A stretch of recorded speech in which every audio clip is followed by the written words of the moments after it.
اچھا پیارے بچوں، آج میں آپ سے ایک سوال پوچھنے لگا ہوں. جو بچہ درست جواب دے گا اس کو نقد 1000 روپے انعام ملے. سوال یہ ہے بچوں کہ آج تک بیسٹ ایئر فلٹر کس کو سمجھا جاتا ہے اور وہ کس نے بنایا تھا؟ اس کا موجد کون تھا؟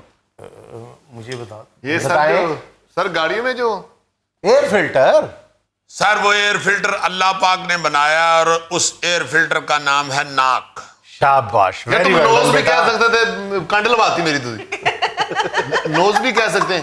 نوز یار انہوں نے اردو میں سوال کیا تو جواب اردو میں ہی دوں گا نا میں. واہ بہت اچھے بیٹا، مجھے فخر ہے آپ کا استاد ہوں. سر داد نہ دیں، پیسے دیں.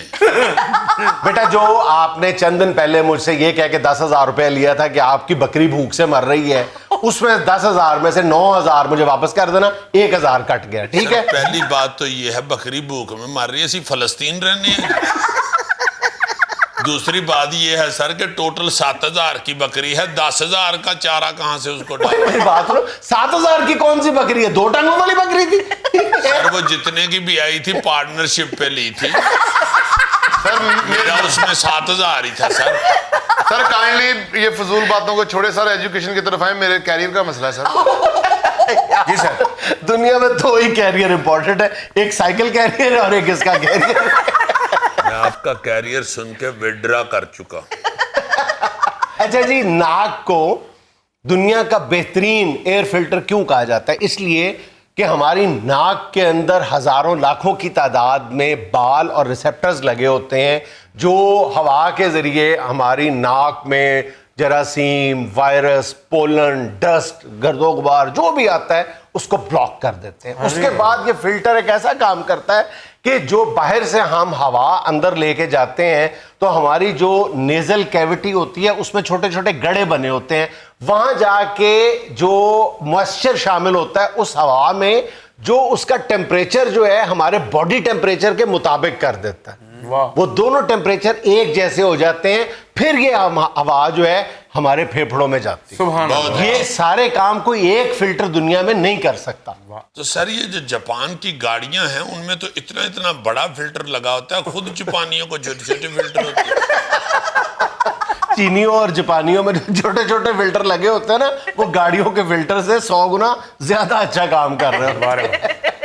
اچھا جی، ناک کا بنیادی کام کیا ہے؟ سر سونگنا اور کیا؟ اچھا عام طور پہ یہی سمجھا جاتا ہے کہ ناک سونگتا ہے. جی ناک سونگتا نہیں ہے. جی. انسانی ناک کے اندر 1 کروڑ کے لگ بھگ جو ہیں وہ olfactory nerves ہوتی ہیں، یا آپ سمجھ لیں ریسیپٹرز ہوتے ہیں جو مختلف قسم کی خوشبوئیں اور بدبوئیں جو ہیں وہ جمع کر کے دماغ تک پہنچاتے ہیں. پھر دماغ اس کو اصل میں اسمیل کرتا ہے. اور یہ تو آپ نے سن ہی لیا ہوگا وبا کے ان دنوں میں کہ جب انسان کو کرونا ہوتا ہے تو اس کی ابتدائی علامتوں میں سے ایک علامت یہ ہے کہ اس کے سونگنے کی اور چکھنے کی جو صلاحیت ہے وہ ختم ہو جاتی ہے. اور پھر آپ نے ساتھ یہ بھی سنا ہوگا کہ کسی بیچارے مظلوم شوہر نے اپنی بیوی کو یہ کہہ دیا تھا کہ کیا عجیب سا ذائقہ ہے، نہ تمہارے کھانے میں خوشبو ہے نہ اس کا کوئی ذائقہ ہے. تو بیوی نے پھر فوراً جو ہے ہیلتھ ڈپارٹمنٹ کو فون کر دیا تھا کہ میرے شوہر کو کرونا ہو گیا، آگے اس کو پکڑے اور کرونا سینٹر لے.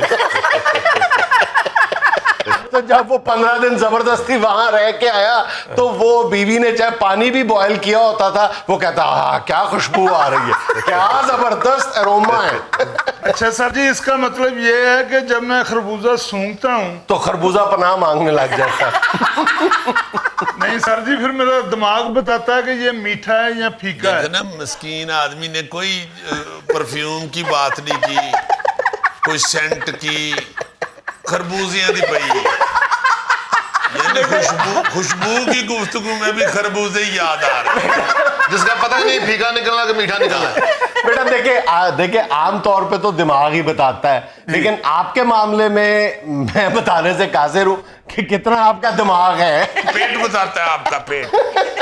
اچھا بچوں، آج میں نے دانستہ طور پہ ناک کا اس لیے ذکر کیا ہے کہ کرونا کی وبا عام ہے اور کچھ باتیں ایسی ہیں جو ہمارے سمجھنے کے لیے ضروری ہیں. جی.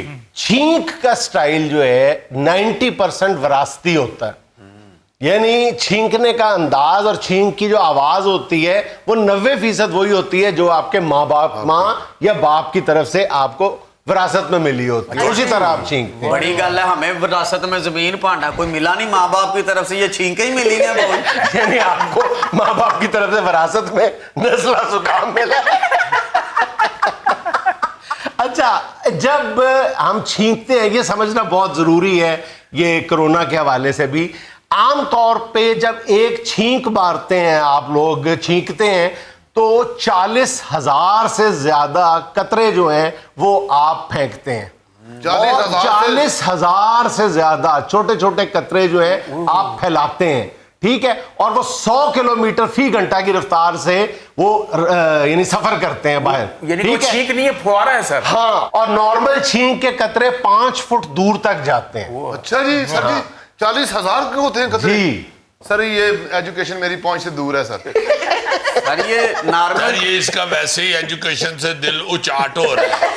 اچھا سر ان کے محلے میں شادی تھی، اس نے اس میں کراکری والوں کی 2 کرسیاں چوری کر دی. تو آپ پھر سب میں سے، آپ سارے بچوں میں سے اگر مجھے کسی کے زندگی میں آگے بڑھنے کی امید ہے نا تو وہ یہی بچہ ہے. ظاہر ہے سر اس کے آگے کسی نے آنا ہی نہیں تو اس نے آگے ہی بڑھنا. یار کیا بات، میں انجن ہوں یار، آگے نہیں آنا. سر کی بات سنے، پھر میں بھی شکایت لگوں سر یہ نا لڑکی بن کے نا تو محلے کے لڑکوں کو تنگ کرتا ہے.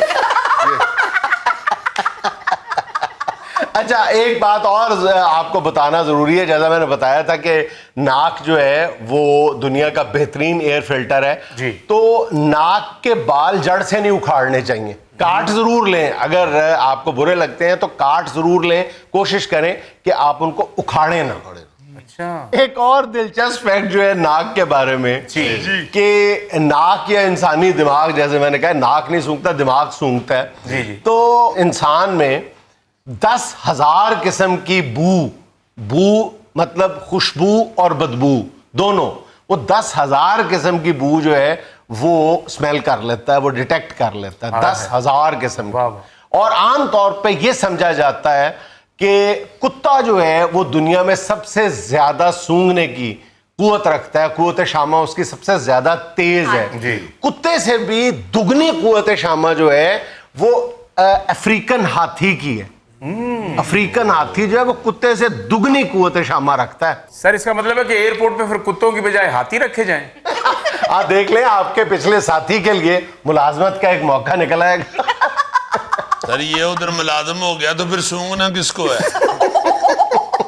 بہرحال سر اللہ تعالیٰ نے انسان کی جو بناوٹ تیار کی ہے نا، جی ہائے ہائے ہائے ہائے، جس مرضی عضو کو آپ دیکھ لیں اس کی کارکردگی، اس کا کام، اس کی اہمیت، ہاں، اس کا فنکشن حیران کر دیتا ہے، حیران کر اور دیتا اس کی ہے. اہمیت کا اس وقت انسان کو اندازہ ہوتا ہے جب وہ عضو خدا نخواستہ کام کرنا چھوڑ دیتا ہے. پھر انسان کو سمجھ آتی ہے کہ اللہ تعالیٰ نے ایک انسان کے اندر کیا کیا چیزیں فٹ کی ہوئی. میں کہتا ہوں سر آج آپ نے یہ جو ناک کے متعلق باتیں بتائی ہیں، میں ایمان سے سوچتا ہوں کہ شکر ہے میری برادری میں ناک نہیں کٹ گئی، ورنہ میں ان ساری سہولتوں سے محروم ہو جاتا. اللہ نہ کرے، اللہ نہ.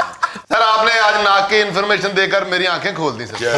یار اکھاں کھلوانیاں سن تے محلے چوں کسے پلوان کولوں تون تے مکہ مروا لینا.